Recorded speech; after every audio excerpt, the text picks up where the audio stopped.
tema yang kita angkat yaitu keajaiban sedekah, dan saya undang Anda untuk bisa bergabung, untuk bisa bertanya baik itu melalui SMS, WA ataupun Telegram kami, yaitu di 081249081240, dan juga Anda bisa menyematkan kolom komentar untuk mengajukan pertanyaan dan insya Allah nanti akan dijawab oleh beliau. Baik Ustadz, kita coba untuk mulai membacakan pertanyaan yang sudah masuk ke nomor kami. Ada Ibu Hani yang ada di Pasuruan. Ini pertanyaannya, Ustadz, apakah ada anjuran khusus bagi orang-orang untuk bersedekah ada di bulan Ramadan ini?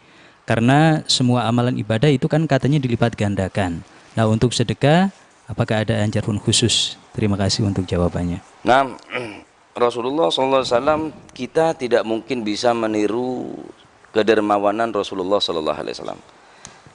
Karena Nabi ini kita bisa digambarkan saking lomannya di bulan Ramadan, beliau ini bersedekahnya Nabi itu tidak sama dengan bersedekah di bulan lainnya bulan Ramadan. Ini menunjukkan adalah bulan Ramadan sebagaimana ayat tadi yang saya baca adalah akan dilipat gandakan oleh Allah Subhanahu wa taala, karena di bulan ini yang melakukan ibadah sunnah akan diberikan pahala sebagaimana melakukan fardu, dan fardu pun akan dilipat gandakan sampai 70 kali lipat.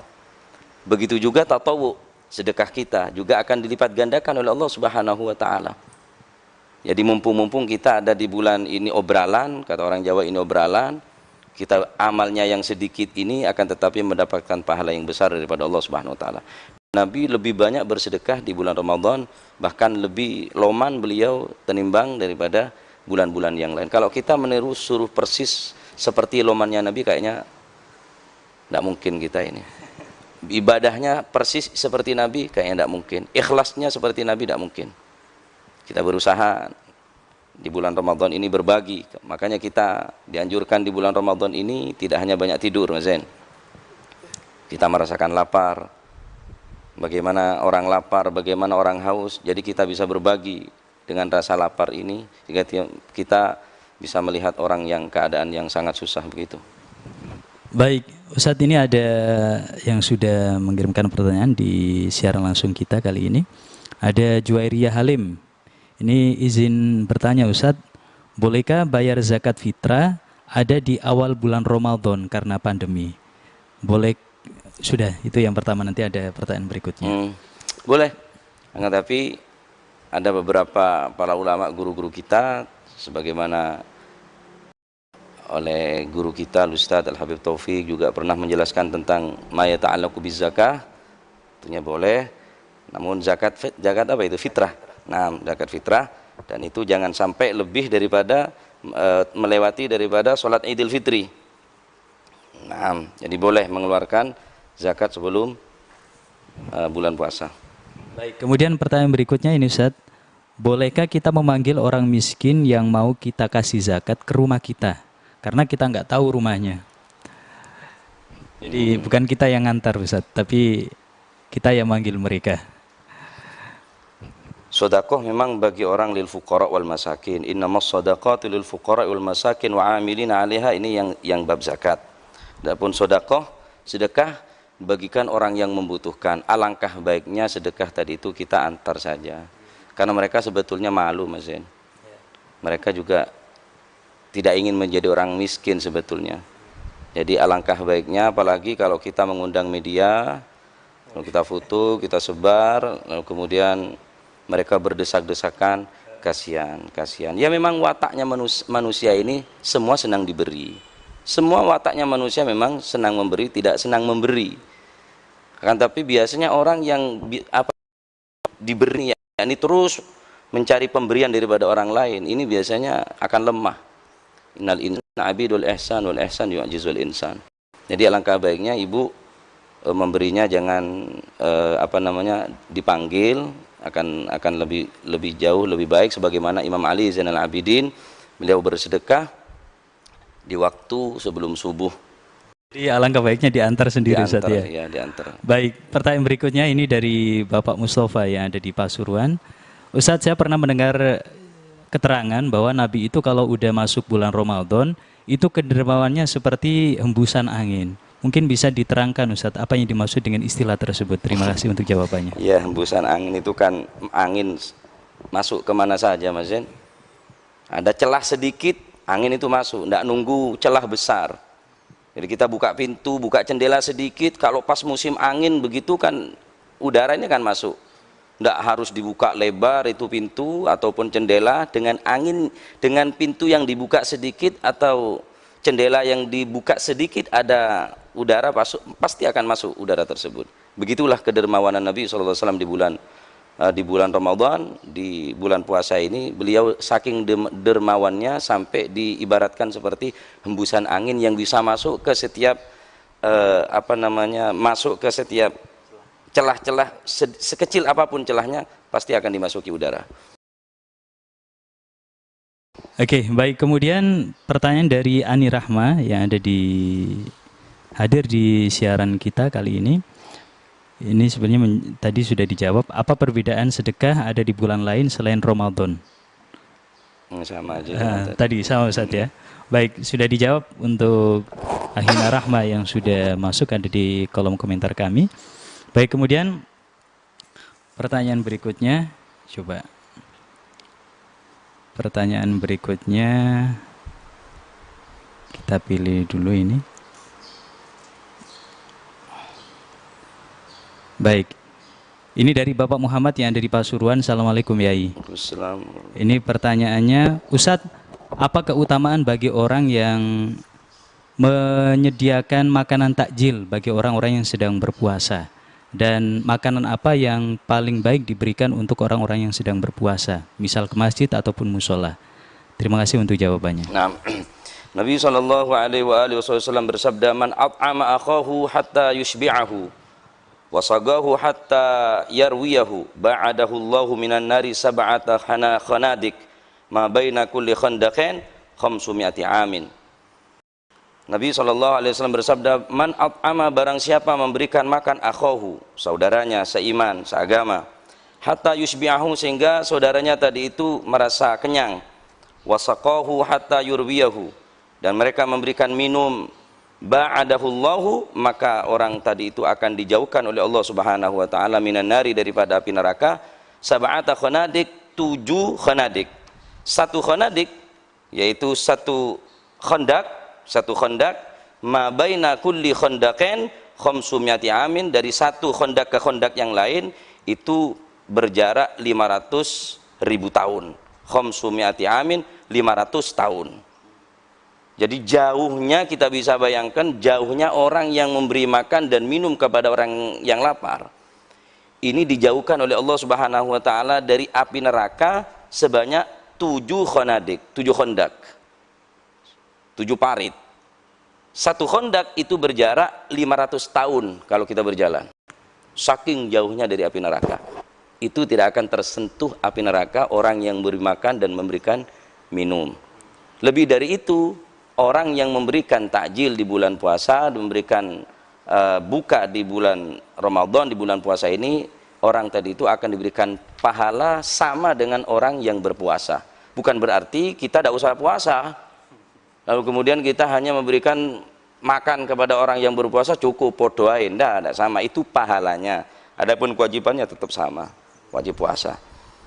Nah, oke, baik, saya coba bacakan pertanyaan berikutnya yang masuk di nomor SMS kami. Oh, ini tadi Ustaz. Tadi Ustaz, untuk keterangan makanan apa yang paling baik untuk diberikan bagi orang yang sedang berpuasa sebagai menu takjil? Ya, tentunya kurma di sini. Karena kurma ini sunnah hukumnya orang berbuka dengan sesuatu yang manis, khususnya kurma. Kalaupun tidak ada, berarti kita berbuka dengan sesuatu yang manis. Jangan kita berkecil hati, kami hanya mampu kurma. Kurma itu kita keluarkan. Tidak harus rawon, tidak harus gulai. Kurma itu sudah sangat luar biasa. Sudah besar pahalanya. Separuh daripada kurma, sekalipun separuh daripada kurma, untuk membentengi kita daripada api neraka. Ini juga pahalanya besar orang yang memberikan daripada kurma ini. Baik, Kemudian untuk pertanyaan berikutnya, coba saya bacakan pertanyaan berikutnya yang sudah masuk di jalur SMS. Nah ini, dari Bapak Fathur yang ada di Probolinggo. Assalamualaikum Yai. Pertanyaan saya, mungkin bisa diberikan resep atau tip bagi kami agar bisa ikhlas ketika bersedekah. Terus terang, orang-orang seperti kami ini yang masih awam, ini manakala sudah melakukan kebaikan pasti seakan-akan teringat gitu sampai beberapa hari bahkan sampai beberapa bulan. Terima kasih. Ya sama sebetulnya saya juga. Ya apa caranya ikhlas cek repot. Kalau kita kemarin kita belajar mengaji sama guru kita Al Habib Abdul Al-Muhdar, di situ diterangkan di kitab At-Tibyan itu masalah ikhlas kan begitu rumitnya. Jadi kita jangan menunggu ikhlas. Aku lendak ikhlas ndak kati sedekah yo medit berarti. Sudah kita ikhlas, kita taghaful. Bahkan kita menganggap sedekah kita ini sangat kurang. Menganggap amal kita serba kekurangan, menganggap amal ibadah kita penuh cacat, penuh kekurangan. Itulah tanda-tanda keikhlasan. Namun jika kita sudah merasa banyak di dalam bersedekah, merasa sempurna di dalam ibadah, maka di situ letak kesombongan. Adapun orang yang tanda daripada orang yang ikhlas, yang yang lebih gampang gitu, dia tidak mengharapkan balasan apapun. Dia tidak berharap pujian ataupun balasan terima kasih dari orang tersebut, dia tidak mengharapkan itu. Jadi dia ada orang dia bersedekah, di depan orang dia bersedekah, tidak ada orang, dari ini alamat riya sudah, karena dia memamerkan sedekahnya. Jadi ya berharap kita memohon kepada Allah Subhanahu wa taala, karena wa ma umiru illa liya'budullaha mukhlishina lahuddin. Karena kita diperintahkan untuk ibadah apapun ikhlas karena Allah Subhanahu wa taala. Ya kita bismillah, kita belajar bersedekah. Kalaupun orang tadi itu justru yang pahala yang besar itu ngasih sama orang yang tidak ngasih sama kita. Dia kita ngasih sama orang yang dia membalas dengan cacian. Ini yang ikhlas berarti Mas. Itu kata guru kami. Jadi kalau kita memberikan sama teman kita, ada pahalanya cuma biasa. Tapi kita wa ahsin alaman asatah, kita berbuat baik kepada orang yang berbuat jelek kepada kita, ini ikhlas berarti sudah. Dikei meso, dikei ae. Tapi ya mbu. Tapi kita tetap optimis lah insya Allah, jangan pesimis.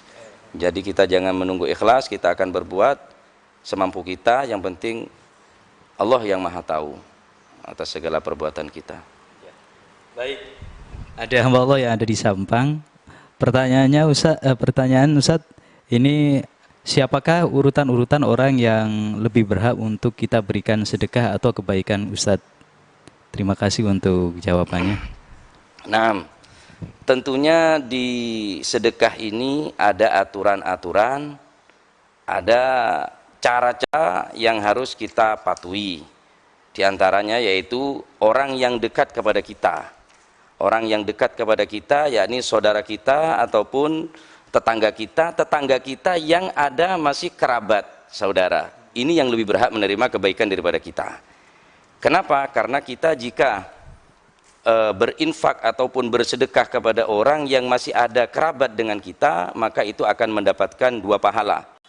Yakni akan mendapatkan pahala silaturahmi dengan orang tersebut, dengan saudara kita, dan kita juga mendapatkan pahala daripada sedekah tersebut. Jadi ada adab, ada cara-cara yang sudah diajarkan oleh Nabi SAW, yaitu bersedekah kepada orang yang dekat kepada kita, khususnya orang yang ada gorobah, ada kerabat dengan kita. Jadi di situ kita bisa silaturahmi.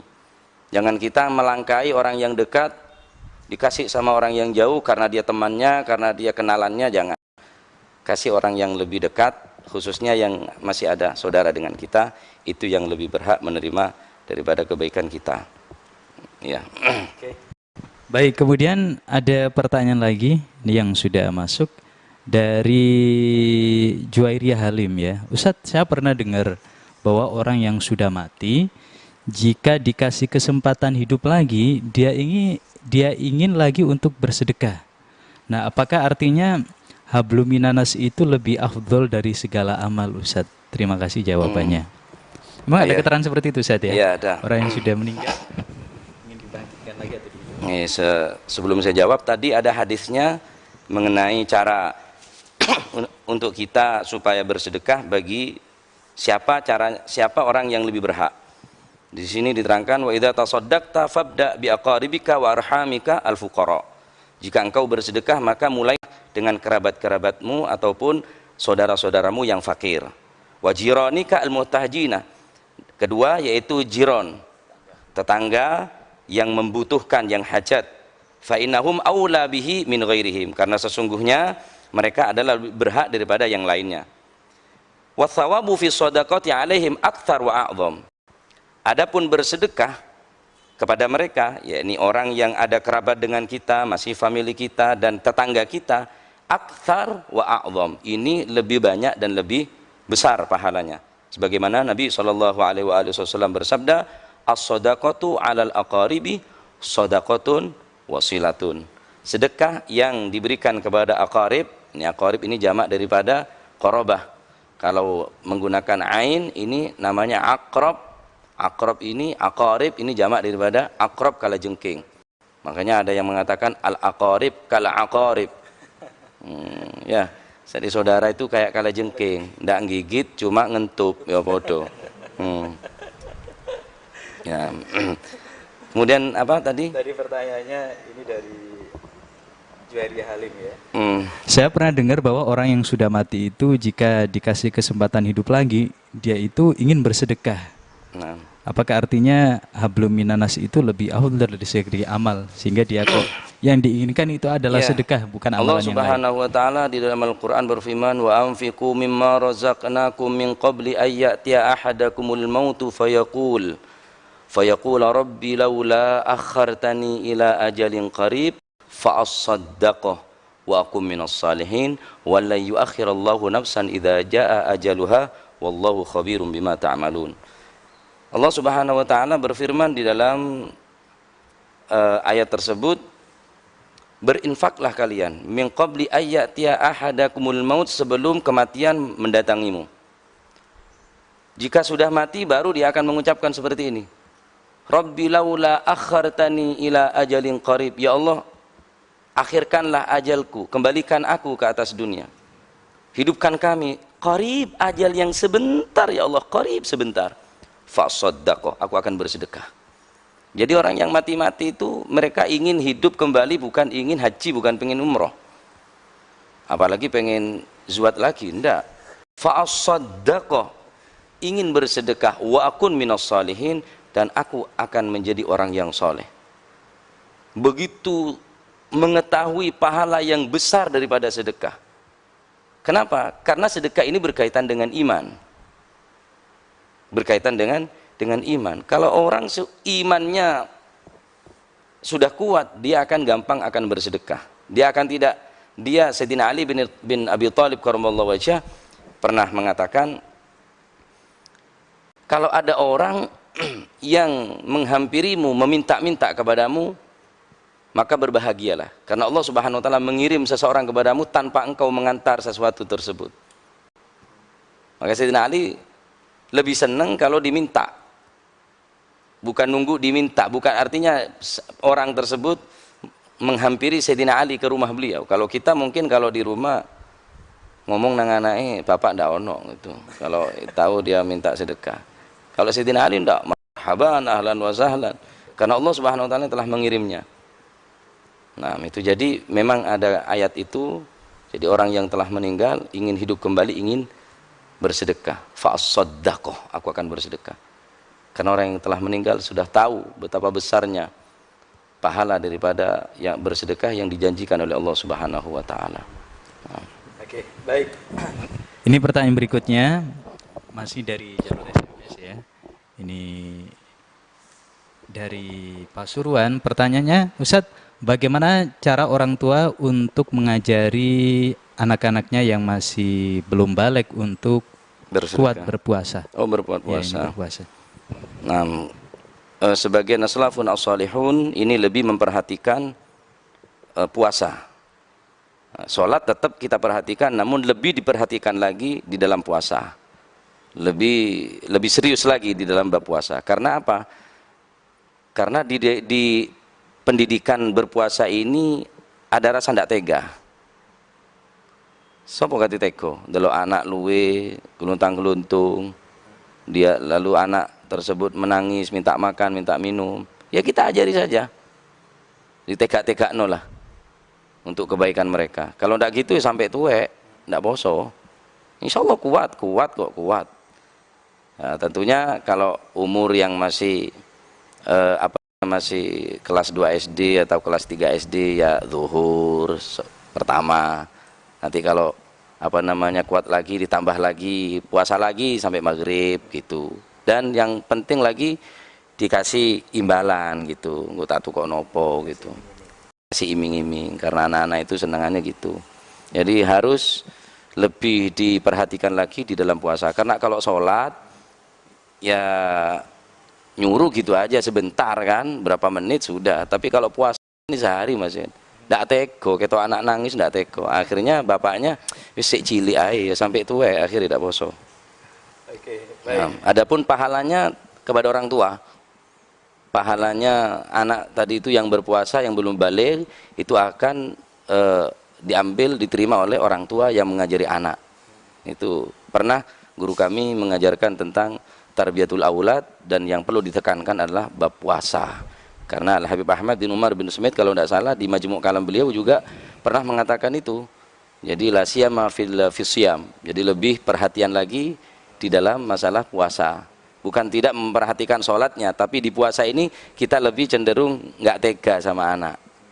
Jadi kalau nangis kadang-kadang wis mau kelo ae, jadi tega-tega no. Itu kalamnya Al-Habib Ahmad bin Umar bin Sumait di Majmu' Kalam beliau. Kira-kira di usia berapa seorang anak ini mulai diri untuk berpuasa? Ya sama, 6 atau 7 atau berapa? Iya 9 tahun. Iya 9 tahun sebagian wajib sholat dia gitu, dan wajib dipukul. Ketika disuruh 7 tahun, dipukul 9 tahun, puasa pun juga begitu, dihadar, diawasi. Itu diawasi, jangan dibiarkan ndak puasa, kecuali karena penyakit ya beda. Kalau karena ndak teko ini ndak ada dalilnya, ini ndak teko ini. Teka-tekaan. Baik, saya bacakan pertanyaan berikutnya. Ini berkaitan dengan bulan Ramadan. Dari Bapak Ghafur, pertanyaannya, Ustadz, saya pernah mendengar satu riwayat yang disampaikan oleh guru saya bahwa ketika di 10 terakhir bulan Ramadan, Nabi itu mengencangkan ikatan pinggangnya, kemudian membangunkan semua keluarganya. Apa artinya? Bahwa Nabi itu kalau di 10 pertama dan kedua itu kurang semangat dalam melaksanakan ibadah di bulan Ramadan. Terima kasih. Itu adalah kinayah dari Nabi SAW bahwa di 10 akhir bulan Ramadan itu Nabi SAW lebih lebih perhatian kepada keluarga-keluarga beliau. Beliau keliling memang. Beliau keliling kepada keluarga-keluarga beliau untuk membangunkan, untuk melakukan ibadah di malam tersebut. Jadi bukan ya apa tadi? Apakah kan Nabi ndak semangat di 10 pertama sama kedua? Ya ndak. Itu semangat, cuma lebih semangat lagi di 10 terakhir. Karena gini, yang pertama itu ibarat pertandingan itu kan ada babak penyisian, ada lagi babak final ya, terus ada penentuan. Nah ini kan orang penentuan kalau sudah mau finish ya apa kira-kira? Bukan tidak semangat, dari awal sudah semangat dia, lomba lari maraton semangat dia. Loh, pertengahan tidak semangat, yo kalah kon. Nah, di menjelang finish lebih semangat lagi untuk mencapai Lailatul Qadar gitu loh. Bukan berarti tidak semangat dari awal. Tidak ada orang perlombaan tidak semangat ini, yo kalah tidak semangat. Jadi lebih pada mendekati finish dia lebih semangat lagi. Nah, Rasulullah SAW semangat dari awal sampai akhir. Cuma itu adalah sebagai contoh bagi kita, suri tauladan bagi kita, bahwa di 10 akhir di bulan Ramadan itu lebih semangat lagi karena kita akan mencapai finish. Seperti halnya perlombaan pacuan kuda itu, semangat dari awal, menjelang finish semakin semangat dia. Kurang lebih begitu. Baik, kemudian pertanyaan berikutnya ini. Baik, dari hamba Allah yang ada di Pasuruan. Assalamualaikum Ustaz. Salam. Pertanyaan saya pernah dengar bahwa orang yang kaya itu nanti bakal dihisap dan hisapnya itu lebih lama daripada orang-orang yang miskin. Iya. Nah, kalau orang kaya ini sudah mengeluarkan sedekahnya atau zakat yang wajib dia keluarkan, apakah ia tetap dihisap dari harta kekayaannya Ustaz? Terima kasih Iya, atas tetap jawabannya. hisapan, tetap Rasulullah SAW bersabda halaluha hisab wa haramuha iqab. Setiap sesuatu yang kita miliki semua akan dihisap oleh Allah Subhanahu wa taala. Akan tetapi bukan berarti kita tidak butuh kepada orang kaya. Orang kaya bermanfaat maksudnya di sini. Orang kaya yang mau berinfak, bersedekah. Kalau kita tidak ada orang kaya, tidak ada orang berinfak. Semua kalau pada miskin. Cuma kita jangan ingin jadi orang kaya. Seandainya ditakdir menjadi orang yang kaya, bersedekahlah, berinfaklah.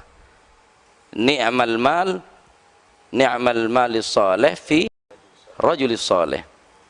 Jadi harta yang baik itu adalah harta yang ada di tangannya orang yang soleh. Bisa kita bayangkan yang kaya-kaya orang-orang yang pelit-pelit, yang tidak hati bangunan nih. Adapun hisab, amal baki ala Allah wa hisabuhu ala Allah. Semua dihisab oleh Allah Subhanahu wa taala. Tetap dihisab. Sahabat yang paling kaya adalah Sayyidina Abdurrahman bin Auf. Sayyidina Abdurrahman bin Auf ini kaya raya luar biasa. Saking kayanya beliau, andai kata memecahkan batu, di dalam batu itu akan ada emasnya dan akan laku. Dan beliau di akhir umur beliau, kayanya yang seperti itu, menyewa orang untuk menghancurkan emas kepingan tadi itu, membuat payah, membuat sakit orang-orang yang bekerja sama Sayyidina Abdurrahman bin Auf. Dan pada akhirnya beliau meninggalnya sama sekali hartanya tidak wajib zakat, tidak sampai sanisab. Yang kaya seperti itu. Itu pun paling akhir dari sahabat yang masuk ke surga. Baik. Kemudian ini sudah muncul di kolom komentar, ada Abdul Rosid yang ada di Ngerati. Ustadz, kalau situasi seperti saat ini, apa yang pantas untuk diberikan kepada saudara kita yang membutuhkan? Tetapi uang tidak ada untuk disedekahkan Ustadz. Nah, gimana ini? Apa yang disedekahkan? Ya, kalau tidak mampu dengan makanan, minuman, ya pikiran ataupun tenaga atau apapun yang bermanfaat bagi kaum muslimin. Berusahalah menjadi orang yang selalu membantu kepada umat Islam. Jangan sampai menjadi orang yang kikir. Jangan sampai menjadi orang yang tidak bersedekah. Kalau Anda pun mempunyai 1 biji kurma atau separuh biji kurma sekalipun, atau separuh gelas, setengah gelas dari minuman tersebut, tidak apa-apa kasih no. Rasulullah SAW bersabda, ittaqun nar walau bisyikki tamratin. Takutlah kalian kepada neraka, artinya takut ke neraka ini waspada, takutnya tetap kepada Allah. Ku ono jare ini wattaqullah, lah kok wattaqun nar, wattaqu yauman turja'una fihi ila Allah, wattaqun nar. Nah, wattaqu di sini bukan berarti kita menyembah neraka, tidak, akan tetapi berusaha menghindar. Ini namanya takut. Wa ittaqun nar walau bisyikki tamratin, takutlah kalian atau menghindar, berusaha menghindar selamat daripada api neraka walau bisyikki tamratin, walaupun dengan separuh daripada kurma. Fa illam tajidu, andai kata engkau tidak mampu dengan separuh kurma, tidak punya, tidak duwe, sak sendok gula gak ono, duwe gelas itu singkatir sedekah no tidak ono mas ini ya, kurma gak duwe, separuh tidak punya, apa namanya, gula setengah sendok pun tidak punya. Ya apa kalau orang yang keadaan yang seperti ini, agar supaya tetap mendapatkan pahala daripada Allah Subhanahu wa taala, fabi kalimatin thayyibah, maka hendaklah orang tersebut yaitu berkata at-thayyibah, fabi kalimatin thayyibatin, berkata dengan perkataan. Karena sedekah ini yang akan apa namanya menghapus dosa kita dan juga akan mematikan api neraka, sedekah kita. Nah, kalau tidak ada yang mau dikeluarkan, ya dengan perkataan yang baik. Atau tidak bisa berkata-kata, is menengo mari, menengo terus aken dungo. Baik. Jadi walaupun tidak memiliki apa-apa masih ada kesempatan untuk bersedekah Ustaz ya. Iya. Baik, inilah kehebatan Islam, keajaiban sedekah ini. ya sedekah. Tapi kalau menjenguk orang sakit, ya jangan tidak bawa apa-apa, kasihan yang sakit. Gitu loh. Walaupun senyum pun jadi sedekah, atau kalimah yang baik pun jadi sedekah. Kalau bisa ya bawa sesuatu yang bisa membantu atau meringankan orang yang sakit. Wis gak nggo apa-apa panganane sing loro dintekno ya. Tambah soro. Mending tidak jenguk Ustaz. Asa ndak jenguk semulio. Ada Arif Arianto, Ustaz. Gini Ustaz, terkadang kita ini bersedekah, mengharap balasan yang lebih baik dari Allah. Tapi dalam hati ini kita ngerasa kalau sedekah kita ini tidak ikhlas. Tapi di sisi lain pernah dengar kalau Allah itu akan melipat gandakan sedekah kita. Itu bagaimana ya Ustaz ya? Ya Anda yang lebih tahu. Ya, Rabbul Bait adzra bima fi. Yang mempunyai rumah, yang mempunyai hati tentunya lebih baik, yang lebih tahu daripada isi hatinya. Yang jelas memang paling sulit bab ikhlas ini Mas ya. Dan kita tidak bisa mengkajinya, hanya bisa mengkaji tanpa ada praktek sebetulnya. Tanpa ada praktek. Orang yang ikhlas itu walaupun tidak disebut, yo tetap ngasih. Ini orang ikhlas. Dia disanjung, ya biasa, dici, ya biasa. Biasanya ini orang ikhlas ini. Yang potongan-potongan seperti ini. Namun manakala kita sudah berusaha ikhlas karena Allah Subhanahu wa taala, berharap hanya kepada Allah Subhanahu wa taala, namun terkadang hati ini masih ragu atau menginginkan sesuatu di orang lain, yaitu itulah setan. Bisa masuk kemana saja. Inna syaitan yajri majrad dam. Sesungguhnya setan itu memasuki kepada manusia, anak cucu Adam ini, masuk ke segala tubuh kita yang mengalir, di situ ada darah. Kira-kira tubuh kita yang tidak ada darahnya di mana? Ujung kaki, ujung tangan, ujung kepala, semua ada darahnya. Ada sebagian ulama yang mengatakan hadits ini majrad dam di sini itu adalah itu adalah kinayah. Sebetulnya tidak masuk ke dalam tubuh manusia, akan tetapi saking semangatnya setan sampai seperti itu cara menggoda, khususnya di bab ikhlas ini. Ada yang mengerti, enggak, memang setan masuk ke tubuh manusia, memang majrad dam tersebut, di situ mengalir darah, di situ juga ada setan. Artinya manusia ini sangat berpotensi digoda oleh setan, khususnya di bab ikhlas. Enggak, ikhlas kita karena Allah, tapi ojo ngunu carane. Ya ini ya berarti sih ngunu berarti. Ya, jadi memang setan paling tidak senang sama orang yang ikhlas. Kalaupun kita bisa bersedekah, boys itu sudah bagus, sudah kita bisa bersedekah ini. Kita bisa sujud kepada Allah Subhanahu wa taala. Banyak orang yang tidak bisa sujud, banyak orang yang tidak bisa sedekah. Kita bisa sedekah, bagus sudah. Tinggal bagaimana kita melatih diri kita, sekiranya kita ikhlas murni karena Allah Subhanahu wa taala. Ya insyaallah lambat laun kita sama-sama belajar di sini, kita pun terlebih al-fakir juga begitu, lah dinyek uang ya ndak terima, kayak gitu sifatnya manungso. Jadi jangan coba-coba untuk iya, artinya memang manusia ini Mas Zen kalau tidak sadar yang patut dipuji hanya Allah Subhanahu wa taala, kan begitu. Kalaupun Allah yang dipuji ya memang patut. Kalau manusia apa yang mau dipuji? Awaluhu nutfah wa akhiruhu jifah. Manusia ini dari mani nutfah wa akhiru jifah, dan akhirnya jadi bangkai. Baik, ada yang merespon pertanyaan dari Akhina Arif tadi ya, Arif Arianto ya. Nah Ustadz, apakah kemudian kalau kita ini nggak bisa ikhlas ketika mengeluarkan sedekah, apa kemudian kita jangan sedekah dulu, nunggu bisa ikhlas dulu hatinya? Ya sedekah dulu. Ikhlasnya belakangan. Ikhlasnya belakangan? Iya, ikhlasnya belakangan. Ya, aku nek oleh 100 juta kati sedekah, lama Mas Zen. Makanya jangan menunda-nunda sedekah, jangan menunda-nunda amal yang baik. La turajji fi 'ala salihati lal ghadi la'alla ghadan ya'ti wa anta fil lahdi. Jangan menunda-nunda perbuatan atau amal yang soleh, khususnya di sedekah, karena mungkin sekarang Anda tidak memerlukan. Bisa jadi Anda bersedekah di hari ini, tapi besok mungkin Anda memerlukannya, Anda tidak bisa sedekah. Mumpung sekarang ini kita diberikan kelebihan oleh Allah Subhanahu wa taala, maka bersedekahlah. Adapun ikhlas kita jalani sudah, insyaallah.